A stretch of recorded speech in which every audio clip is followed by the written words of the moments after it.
Yeah. So we are live now. Good morning, viewers. Welcome in today's Sustainable Saturday session. Today we have Nidhi Sharma with us as a speaker, and today she will take session on carbon footprint calculation. So today's session will be very important and very interesting. So yes, Nidhi ma'am, please start.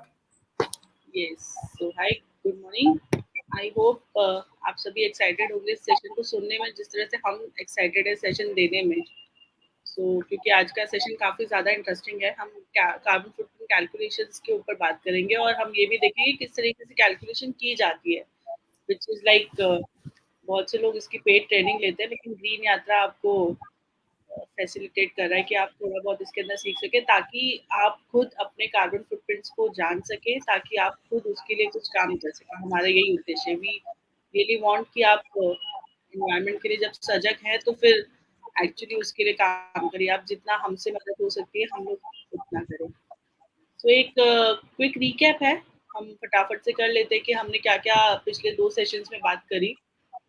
हमने बात करी कि जीएचजीस क्या होता है। हम सिर्फ carbon footprint की बात करते हैं, but it is not only carbon dioxide which is the culprit. ये 4-5 और जो अलग-अलग गैसेस हैं आपकी, कार्बन डाइऑक्साइड के साथ में मीथेन है, नाइट्रस ऑक्साइड है, हाइड्रोफ्लोरोकार्बन्स है, आपके फ्लोरोफ्लोरोकार्बन्स है, नाइट्रोजन ट्राइफ्लोराइड है, सल्फर हाइड्रोक्साइड है। हमने ये भी बताया था जो आपके रेफ्रिजरेशन से निकलता है, जो हम सोचते हैं कि सिर्फ हमने हार्डली 30 सेकंड के लिए रेफ्रिजरेटर ओपन किया है, क्या फ़र्क पड़ता है? तो रेफ्रिजरेशंस और एसी से जो आपकी गैसेस निकलती है, they are 1000 times more culprit than carbon dioxide. वो मतलब उससे 1000 टाइम्स ज़्यादा खतरनाक होती है हमारे ये ग्रीन हाउस गैसेस। तो ये सब कंबाइन होके ग्रीन हाउस गैसेस का नाम होता है। इनके जो एमिशन सोर्सेज होते हैं, हमने ये भी बात करी थी कि जो आपके मेजर एमिशन सोर्सेज इसके क्या है। आपका आपके ऑपरेशनल जो चीज़ें हैं आपके रेजिडेंशियल बिल्डिंग्स के अंदर, ऑफिस बिल्डिंग्स के अंदर, वो है आपका एनर्जी प्रोजेक्शंस है, आपके ट्रांसपोर्ट एंड रिलेटेड एक्टिविटीज़ है। हमने ये भी बात करी थी कि 32% आपका कंस्ट्रक्शन एंड बिल्डिंग इंडस्ट्री में से निकलता है। देन आपका एक मेजर पार्ट आपका एग्रीकल्चर इंडस्ट्री में से निकलता है। देन आपके ट्रांसपोर्ट वगैरह आते हैं। तो मतलब हमें जो लगता है कि ये सब में सिर्फ फ्यूल ही हमारा कल्प्रिट है, सिर्फ फ्यूल की वजह से ही कार्बन डाइऑक्साइड निकलता है, ऐसा नहीं है। हम छोटी-छोटी एक्टिविटीज़ जो हम जिनको बहुत इग्नोर कर देते हैं, लाइक एग्रीकल्चर इंडस्ट्री और आपका एनर्जी प्रोडक्शन और आपकी building and construction industry, these 3 are the major sources of carbon emissions. जो ग्रीन हाउस गैसेस आपकी निकलती है, ये 3 इंडस्ट्रीज आपकी सबसे बड़ी सोर्सेज है। इनके लिए हमने डिटेल में लास्ट सेशन में बात करी थी, राइट? हमने ये भी बात करी कि हम कार्बन एमिशंस को, ये ग्रीन हाउस गैस एमिशंस को किस फेजेस में लेते हैं। हम 3 स्कोप्स की बात करते हैं इसके अंदर, स्कोप 1, स्कोप 2, स्कोप 3। एंड ये भी बताया था कि अनफॉर्चुनेटली हम सिर्फ स्कोप 1 और स्कोप 2 को ही ज़्यादा मेजर करते हैं, उसी को ज़्यादा बड़ा मानते हैं। बट 80 टू 90% हमारा जो जीएचजी एमिशन है वो स्कोप 3 के अंदर निकलता है, जिसको हम ज़्यादातर मतलब मोस्ट ऑफ दी जितनी भी कार्बन एमिशन कैलकुलेशंस के जितने भी लोग हैं, आपके जितने भी, आप कहीं पे भी जाएंगे जो क्वांटिफिकेशन करते हैं इसका, वो इसका आपको स्कोप 3 नहीं काउंट करके देते हैं। बट येस, ग्रीन यात्रा does that, remember it. So scope 1 हमारा था जो हमारे डायरेक्ट एमिशंस थे, और जो हमारे डायरेक्ट एमिशंस होते हैं और कंट्रोल सोर्सेज से आते हैं। आपकी फैसिलिटीज है, आपके व्हीकल्स है, आपका कुकिंग के टाइम पे जो चीज़ें हो रही है, एसी के अंदर जो आपका हो रहा है, जो आपके डायरेक्ट सोर्सेज है और कंट्रोल सोर्सेज है। इनकी भी 4 कैटेगरीज थी अलग अलग। स्टेशनरी कंबंशन था, मोबाइल कंबंशन था, आपका फ्यूजिटिव कंबंशन था, प्रोसेस एमिशन था। ये सब हम डिटेल में लास्ट टाइम बात कर चुके हैं, राइट? इनडायरेक्ट आपका स्कोप 2 होता है, जो आपका इनडायरेक्ट है बट आप उसे ओन करते हैं। मेजर पार्ट होता है इसका आपका इलेक्ट्रिसिटी एनर्जी, जो आप इलेक्ट्रिसिटी यूज करते हैं, that comes totally into your scope 2। आप इनडायरेक्टली इसको ओन कर रहे हैं, so that comes into your scope 2. Scope 3 is indirect, as well as this is not in your control, but it has the major impact on carbon emissions. आप transportation है, आपके distribution है, waste है, packaging है, आपकी आपका paper uses है, plastic uses है, आपका और कोई अगर इनडायरेक्ट एनर्जी या फ्यूल है, लाइक बिजनेस ट्रैवल्स है, आपका लीज असिस्ट है, ये सब आपके स्कोप 3 के अंदर आते हैं। आपका इसके अंदर भी 2 हमने बात करी थी, अपस्ट्रीम और डाउनस्ट्रीम एमिशंस होते हैं। अपस्ट्रीम इज समथिंग जो आपका प्रोडक्ट प्रोड्यूस करने के अंदर आपकी सब चीजें जो हो रही है, जैसे आपकी बिजनेस ट्रैवल से what ever you do for production of the your product. And downstream is like emission from the use and disposable, जो भी एवरीथिंग आप अपने प्रोडक्ट को कंज्यूम करने के अंदर, लाइक आप पेपर पे कुछ नोट्स वगैरह बना रहे हैं, that comes into downstream.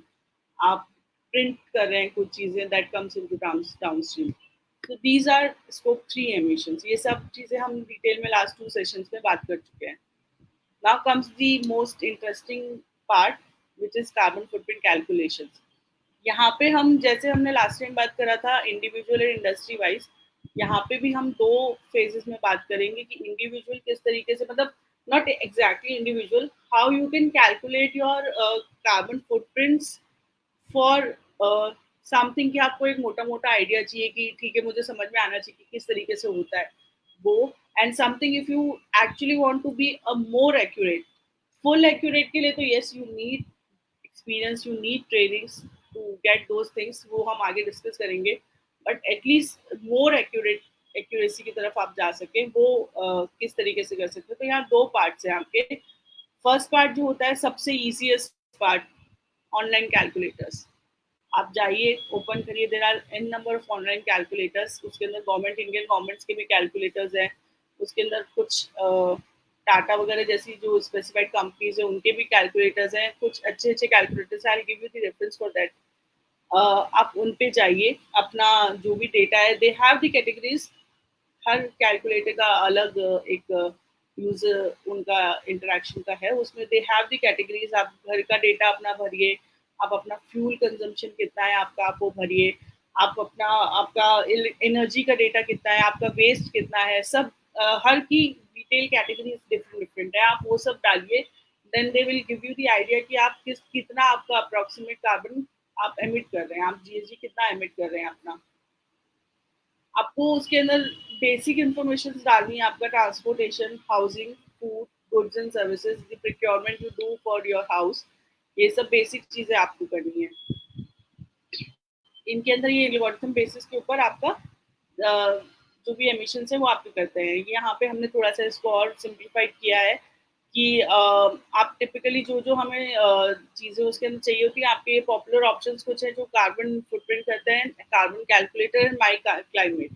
These are few 2-3 फ्यूज जिनके अंदर सबसे ज़्यादा डिटेल में आपको मिलेगा, जो हमारी तरफ से ऑप्शंस मैं आपको दे रही हूँ, जिसके अंदर सबसे ज़्यादा डिटेल के अंदर आपको मिलेगा कि कितना एमिशन आप, सॉरी कितना कैलकुलेशन आप कर सकते हैं अपने यहाँ पे डिटेल्स डाल के ज़्यादा से ज़्यादा।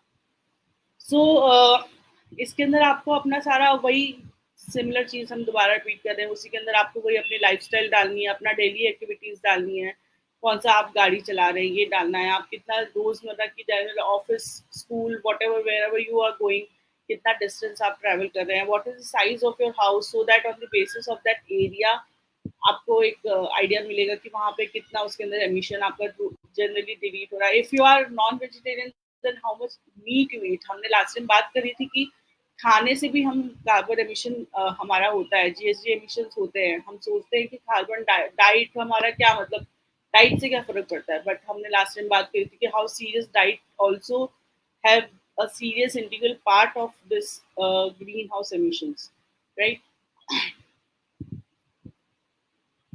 सेम वही है, अगर जब आप ये सब चीजें डालेंगे, I give you the examples also. यहाँ पे मैं सिर्फ एक डिटेल आपको बता रही हूँ कि ये चीजें जब आप डालेंगे उसको कंसोलिडेट करके, they use few algorithm, they use few emission factors, and उनके बेसिस पे ये आपको टोटल दे देता है कि आपको इतना इसके अंदर आपका एमिशन हुआ है, आपके इतना कार्बन फुटप्रिंट है।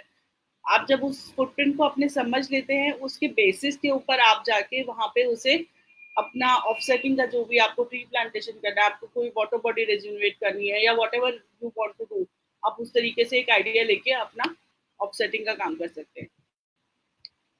ये विद एग्जांपल मैं आपको कोशिश कर रही हूँ एक समझाने की, कि जहाँ पे हमने एक डाला है कि ये स्क्रीनशॉट है एक carbon, one of the carbon calculators का जिसकी हम बात कर रहे थे। उसके अंदर आपको इसमें अलग अलग कैटेगरीज मिलेंगी। आप अपने घर का डेटा डाल सकते हैं, फ्लाइट्स जो आप लेते हैं वो है, कार, आप व्हीकल जो भी आप ड्राइव करते हैं उसका डाल डाल सकते हैं, motor bike, if you have two wheelers, अगर आप पब्लिक ट्रांसपोर्ट यूज करते हैं और कोई और चीजें, इन सब का डेटा आप उसके अंदर डाल सकते हो. तो दिस विल कंसोलिडेट आपको मोटा मोटा idea, it will give you कि कितना आप कार्बन आपका जनरेट हो रहा है. सो इसके अंदर हमने सबसे पहले देखा कि यहाँ पे आपको number of people, how many people are there, then आपका एग्जैक्ट एरिया, उसके अंदर आप उसके अंदर कौन सी गैस यूज कर रहे हैं, मतलब कौन सा आपका एनर्जी सोर्स आ रहा है, नेचुरल गैस यूज कर रहे हैं, कोल बेस्ड है, एलपीजी बेस्ड है, वट एवर यू हैव, उसके बेस पे वो पर्टिकुलरली हाउस का आपका डेटा वो ले रहा है, हाउस के बेस पे वो आपका कार्बन एमिशन निकाल रहा है उसका. कार के अंदर same, which fuel, what fuel type of car you are using, diesel based, petrol based, EV based, उसके बेस पे आपका कार्बन फुटप्रिंट आपको कैलकुलेट करके देगा. आपका आपका सारा सब चीजें उसके अंदर रखे. This is Indian based calculator. So यहाँ पे इंडियन कार्स का data, this is like more relevant to India, that's why हम इसे यूज कर रहे हैं. यहाँ पे इंडियन कार का डेटाबेस दे रखा है, उसके बेस पे कि कौन सी कार है, कौन सा इलेक्ट्रिसिटी एफिशिएंट है या किस तरीके की है, उसके उस पे दे रखा है. देन आप जब देखेंगे तो लास्ट में जब आपने अपना सारा डेटा भर दिया तो ये आपको पूरा आपको टोटल आपका देगा कि total is 1.23 metric tons of carbon you are emitting in a year. This is yearly. Okay, and then it is giving the average also. आपको कंपैरिजन दे रहा है कि आपका कार्बन फुटप्रिंट इतना है, कंट्री में एवरेज पीपल का इतना है, देन वर्ल्ड वाइड वो इतना है. So this is giving you the all details.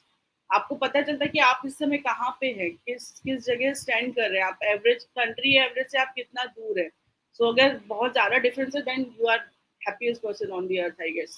मतलब अगर आप इतना ज्यादा डिफरेंस मेंटेन करें, और अगर आपका उस कंट्री एवरेज के बराबर कहीं आसपास जाके निकलता है तो प्लीज थोड़ा सा सतर्क हो जाइए. और ऑफसेटिंग रेमेडियल्स जो हम नेक्स्ट सेशन में बात करेंगे उनके ऊपर थोड़ा और ध्यान दीजिए ताकि हम उनको और ज्यादा ऑफसेट कर सके. खुद ही की छोटी छोटी चीजों से करके हम किस तरीके से कार्बन को ऑफसेट कर पाएंगे, ये हम नेक्स्ट सेशन में बात करेंगे. But this is this is the stage जहाँ पे हमको सेंसिटाइज होना है, जहाँ हमें पता चलेगा कि एक्चुअली हम अभी कहाँ खड़े हैं, अभी हमें कहाँ पे प्रॉब्लम है, हमें किस किस चीज को सबसे ज्यादा करना है. इसके अंदर आपको डिफरेंट डिफरेंट जगह पे, इस कैलकुलेटर की खासियत ये कि आपको डिफरेंट डिफरेंट एरिया में पता चल गया कि आपके घर में ज्यादा ऑफसेटिंग आपकी हो रही है, या कार की वजह से आपका ज्यादा एमिशन हो रहा है, या आप कोई और सेकेंडरी मोड किसी और चीज की वजह से हो रहा है.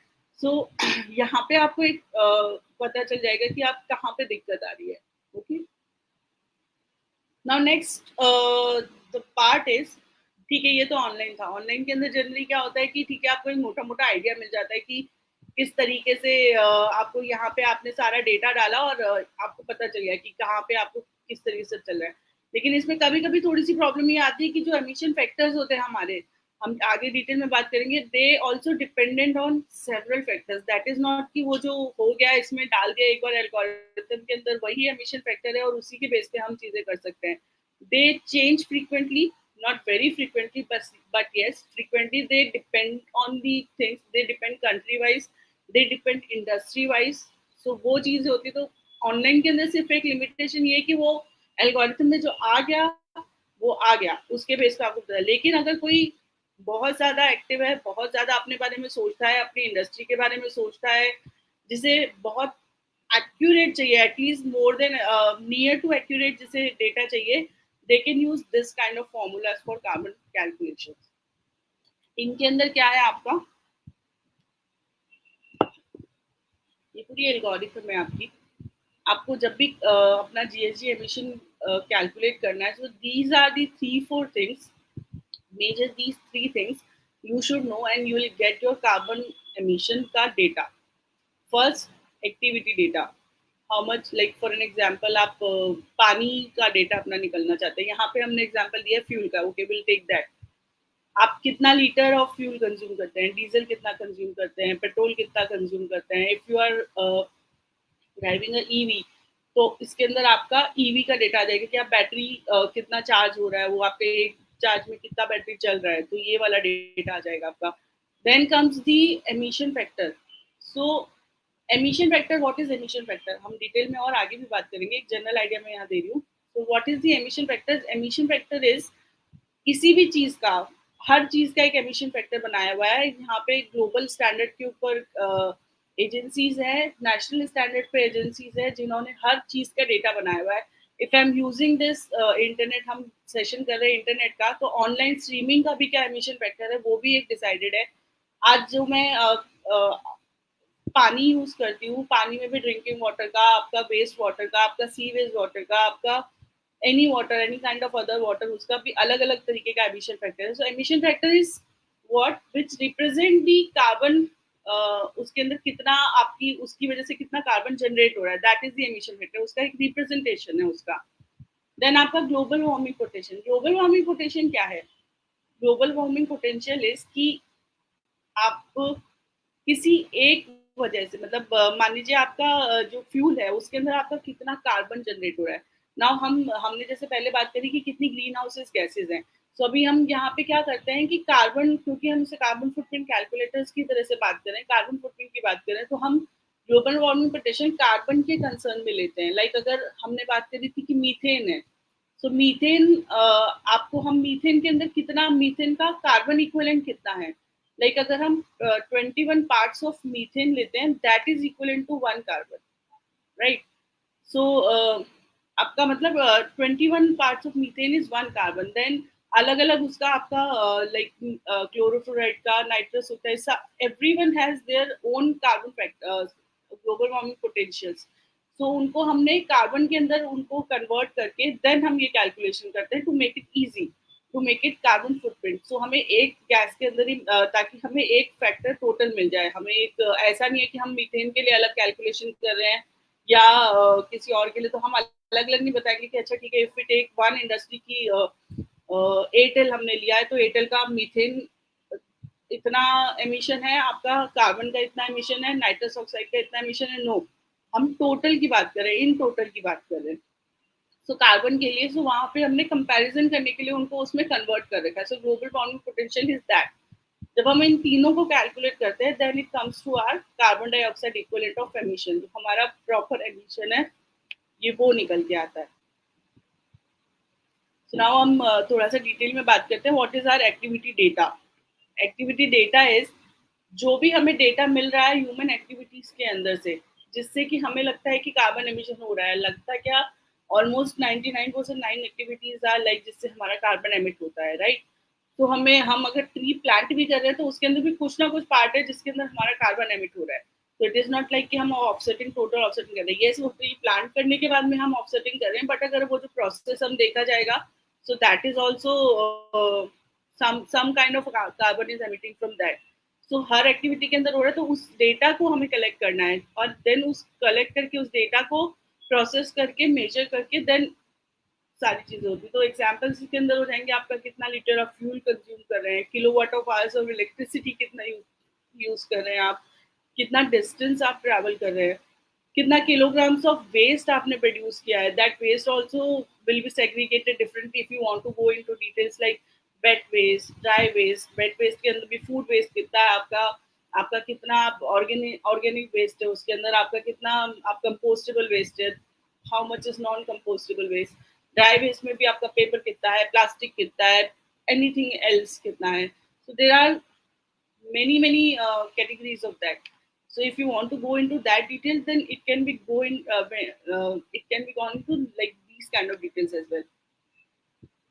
Then activity data भी हमारा हम इंडिविजुअल लेवल पे, yes it is very easy कि एक मुझे मेरा पता है कि मैं रोज इतना ट्रैवल करती हूँ, रोज इतना टाइम पे मैं अपना इंटरनेट में इतना इंटरनेट एक्सेस करती हूँ, मैं इतना टीवी देखती हूँ, मैं इतना पानी वेस्ट करती हूँ, मैं इतना टाइम शॉवर लेती हूँ. तो इंडिविजुअल का निकालना इज वेरी इजी.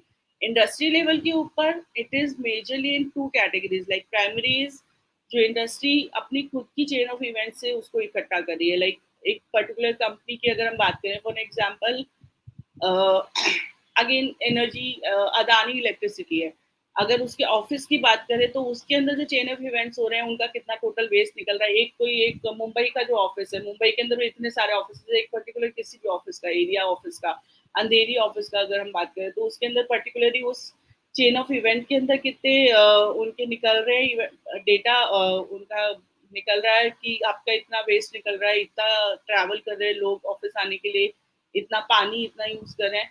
देन एक होता है सेकेंडरी डेटा जो उनकी पूरी इंडस्ट्री एवरेज के ऊपर निकलेगा. So the combination of both is used when you want to go into that kind of details. Then आपका क्वालिटी डेटा क्वालिटी भी होता है, वो 5 तरीके की चीज़ों पे उसकी क्वालिटी चेक की जाती है. These are relevant to 5 things. आपका डेटा में कितना रेलेवेंस है, वो कितना रिलेटेड है. आप it is not like sometimes it is what it is like कि आप ट्रैवल की अगर हम फॉर एन एग्जांपल बात करें तो travel is 2-3 kinds of travels. Sometimes it is office provided, sometimes it is people's own vehicle. So that also categorized into scope 1 and scope 3 that comes. So हमें वो calculation के लिए भी वो देखना पड़ेगा कि which is coming into scope 1, which is coming into scope 3, and sometimes some of the data will come into scope 2. तो डेटा क्वालिटी के लिए वो सारी चीजें भी उस डीप लेवल तक जाना पड़ेगा. टाइमलीनेस है आपका, क्रेडिबिलिटी है, how credible the data is. कई बार ऐसे होता है कि ठीक है मोटा मोटा उठाया और डाल दिया, but if you really want to do it, if you really want to make it accurate, then credibility uska, the authenticity of the sources is very much required. Same similar kind of accuracy is required. आपका completeness होनी चाहिए data के अंदर. ऐसा नहीं है कि ठीक है 5 यूनिट है, 5 में से सिर्फ 4 का ही हमने डेटा ले लिया. It is never like this.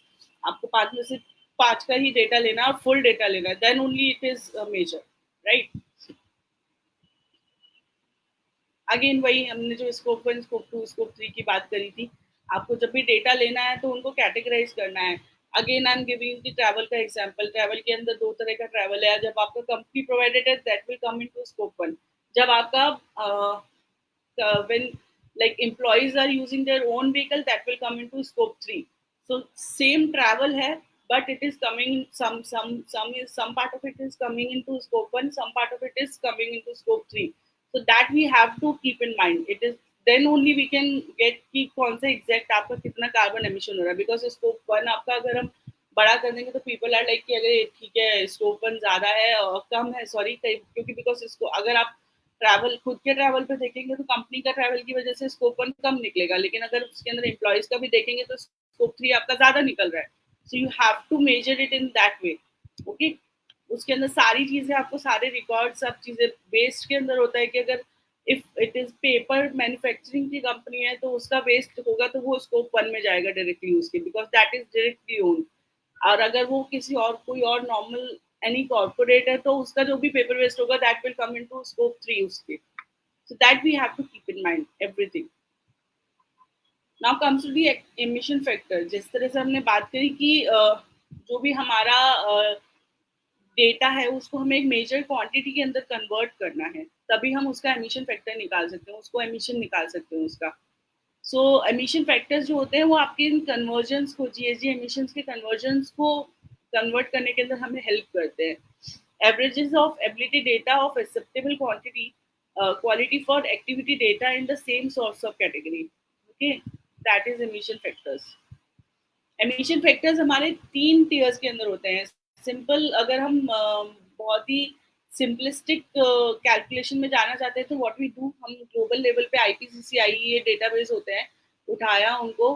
Construction industry for example हमें लेना है, हमने उठाया आईपीसीसी का डेटा और उसके अंदर से सीमेंट का एमिशन फैक्टर निकाला, अमाउंट निकाला, जो भी हमारा डेटा एक्टिविटी डेटा है एमिशन फैक्टर से किया. कार्बन एमिशन उसका इक्विवेलेंट ग्लोबल वार्मिंग पोटेंशियल उसका 1 होगा, मेजर किया और ये हमारा निकल गया. But if we really want to do it, अगर हम इसको प्रोफेशनली कर रहे हैं then we have to categorize the emission factor and we have to get the exact emission factor. So यहाँ पे emission factor आपके 3 tiers के अंदर है. One, as I said, globally जो available है आपको ऑनलाइन आराम से मिल जाते हैं. टीयर 1 के आईपीसीसी का डेटाबेस होता है, आपका आईए का डेटाबेस होता है. बट सेकेंड इज टीयर 2 जो आपका हर कंट्री का स्पेसिफिक होता है. ये हम बहुत बेसिक सा जनरल नॉलेज है, कॉमन सेंस है कि हर कंट्री के अंदर जो भी मैन्युफैक्चरिंग होगी वो कंट्री के until we are importing that country के उस पर डिपेंड करेगी. एग्रीकल्चर इंडस्ट्री की अगर हम बात करें तो यहाँ पे जो टमाटर उगेगा वो आपके ऑस्ट्रेलियन टमाटर या अफगानिस्तान के टमाटर से बहुत डिफरेंट होगा. सो उसके अंदर जो गैसेस होंगी आपके, उसके प्रोडक्शन में जो गैसेस एमिट होंगी, उसके मैन्युफैक्चरिंग उसके प्रोडक्शन में, उसके ट्रांसपोर्टेशन के अंदर जो भी सारी चीजें होंगी वो वहाँ के पर्टिकुलरली उस कंट्री के डेटाबेस पे डिपेंड करेंगी. So ये जो डेटाबेस होता है ये आपका मिनिस्ट्री वाइज डेटाबेस होता है. यहाँ पे भी कई बार like big countries like India जहाँ पे नॉर्थ का पूरा क्लाइमेट अलग है, आपका साउथ का पूरा क्लाइमेट अलग है, north east, east side, west side, मतलब हर तरफ हमारे पास डिफरेंट क्लाइमेट है, तो उनके क्लाइमेट बेस के ऊपर भी अलग अलग डेटाबेसेस होते हैं. तो अगर मैं सीमेंट इंडस्ट्री की बात करूँ तो जो आज सीमेंट इंडस्ट्री अगर कोई specifically northern part of India में लग रही होगी और साउदर्न पार्ट में, तो उसका भी जो एमिशन फैक्टर होगा उसके अंदर भी कुछ 0.23% का आराम से डेविएशन होगा. तो अगर बहुत ही एग्जैक्ट जाना है तो हमें जिस तरीके से हम ये जो टीयर 3 की बात करें वो पर्टिकुलरली उस साइट के ऊपर डिपेंड करेगा कि नॉर्थ के अंदर जो आपकी सीमेंट फैक्ट्री लग रही है उसका सीमेंट का emission factor, as well as जो आपका साउथ का कहीं केरला में सीमेंट फैक्ट्री लग रही है उसका emission factor, they both will be having 0.2 या 3% का कुछ तो भी डेविएशन. तो जब परफेक्टली हमें करना है तो हमें उसे भी ध्यान में रखना होगा. जैसे यहाँ पे एग्जांपल देके भी बताया हुआ है कि आपका कोल कंजम्पशन, हमने एक एग्जांपल लिया कि 2500 का आपका टन्स का ये है, इसका एमिशन फैक्टर आईपीसीसी के अंदर जो है वो 94.6 है, लेकिन टीयर 3 हम पर्टिकुलरली उस साइट पे जाके जब हम बात करते हैं तो दैट कम्स इनटू 94.48. सो वही वो पॉइंट, कुछ तो भी पॉइंट्स का डिफरेंस है इसके अंदर.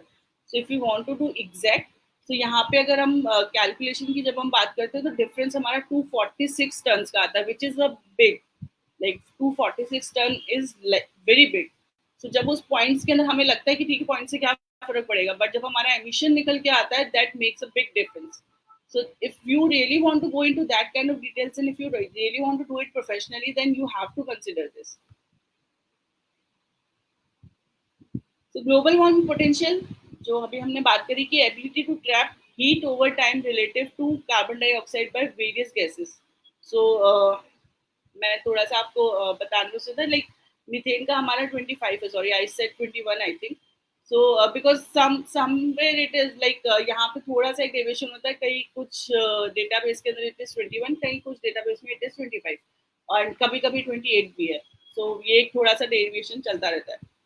सो कार्बन आपका उसमें कितना कैप्चर है, that is the global warming potential of the same. आप मीथेन के अंदर अगर हम देखें तो 25 और एक बहुत सिंपलिस्टिक लैंग्वेज में अगर मैं कहूँ तो 25 units of carbon is captured by methane. So वो उसका ग्लोबल वार्मिंग पोटेंशियल है, वो उसका कंपैरिजन है. आप human generated green house gases जो भी होती है वो major how much heat is that gas traps in the atmosphere that is related to the carbon dioxide. This is global warming potential. Now comes to the calculation. हमने सारा समझ लिया what is our activity, what is our emission factor and what is global warming potential. So example देके हम यहाँ बात करें कि मान लीजिए किसी एबीसी हाउस होल्ड के अंदर 1500 लीटर का डीजल एक मंथ में यूज होता है. सो डीजल का यहाँ पे 1500 लीटर हमने उसको हमने कन्वर्ट किया किलो लीटर में, because there are certain thing कि हमें अगर ये एमिशन फैक्टर जो यूज किया है इसका डीजल का 2.64 टन ऑफ किलो लीटर है उसका. सो उसको किलो जो आपका एक्टिविटी डेटा है that you also has to similar उसके अंदर आपको कन्वर्ट करना होगा. इट इज नॉट लाइक कि हम लीटर वाले को किलो लीटर वाले से मेजर करेंगे, राइट. सो 1500 लीटर को भी converted into 1.5 kilo litre, then इसका एमिशन फैक्टर इज 2.64. आपका ग्लोबल वार्मिंग पोटेंशियल यहाँ पे 1 है, because this is for carbon dioxide, this is not for diesel. आपका कार्बन डाइऑक्साइड एमिट करता है, so global warming potential for that is 1. सो उसको हमने मल्टीप्लाई बाय 1 किया, देन टोटल आपका जो कार्बन निकल के आ रहा है that is 3.96 ton of CO2 per year. इस तरीके से टोटल जब आप देखते हैं तो ये आपका प्रॉपर कैलकुलेशन हो रहा है आपका. आपने मैं दोबारा आपको बताती हूँ, आपने एक्टिविटी डेटा लिया 1.5 किलो लीटर, आपने उसका एमिशन फैक्टर जो डीजल का है 2.64, दिस इज ग्लोबल आपका एमिशन फैक्टर जो हमने आईपीसीसी से लिया है, दिस इज नॉट इंडियन या स्टेट बेस्ड है, this is global 2.64 tonne. Global warming potential is 1 for this. तीनों को मल्टीप्लाई किया, this comes as 3.96 tonne CO2 per year. That is the emission factor of Mr. ABC's household, जो 1500 litre diesel month में आपका कर रहा है, राइट. तो ये पूरा कैलकुलेशन है, इस तरीके से टोटल हमारा कैलकुलेशन होता है. तो दिस इज जब इसको सबमिट करें तो ये आपका कार्बन फुटप्रिंट दे रहा है आपको कि आपका कितना एमिशन हो रहा है इसके अंदर, आप टोटल कितना एमिशन कर रहे हैं। I hope this is understandable. अब मैं जितना मुझे लगा मैंने काफी डिटेल में चीजें समझाई हैं, अगर फिर भी कुछ होता है please let us no in comments. So we definitely try to resolve all the queries and will definitely wait for all the queries. आप हमें बताइए हम और इसके अंदर क्या क्या नई चीजें ला सकते हैं। आपको कार्बन पोटेंशियल इसके अंदर और भी कुछ अगर डिटेल्स आपको चाहिए please let us know, we will try to do that. Next session के अंदर हम जब भी हमारा होगा हम रेमेडियल मेजर्स के लिए बात करेंगे कि हम हाउस होल्ड्स के अंदर अपनी डे टू डे लाइफ के अंदर या obviously tree plantation, water reservation, ये तो बड़ी इंडस्ट्रियल एक्टिविटीज हैं जो हम करते ही हैं, कंपनी बेसिस पे भी करते हैं, बट और किस तरीके से हम ये सब चीजें कर सकते हैं। Over to you Siddharth. या thank you Nidhi ma'am for this detail session. मुझे लगता है कि इसमें सारे ही पॉइंट हमने कवर किए, scope 1, scope 2, scope 3, global warming potential क्या है and how we can do individual calculation for companies. So मुझे लगता है नेक्स्ट सेशन इससे भी ज्यादा इंटरेस्टिंग रहेगा, क्योंकि इस नेक्स्ट सेशन में हम ये देखेंगे कि हम ऑफसेट कैसे कर पाएंगे एंड डेफिनेटली कैलकुलेट करने के बाद नेक्स्ट स्टेप वही आएगी कि जितना हमारा इमिशन हो रहा है, how we can reduce that carbon footprint. So definitely viewers, अगर कोई क्वेश्चंस हो आपके तो आप चैट बॉक्स में चैट कर सकते हो या फिर कमेंट कर सकते हो, आपको उसका आंसर डेफिनेटली दिया जाएगा। एंड यस, मिलते हैं नेक्स्ट सेशन में, remedial measure for future for carbon footprint. Thank you.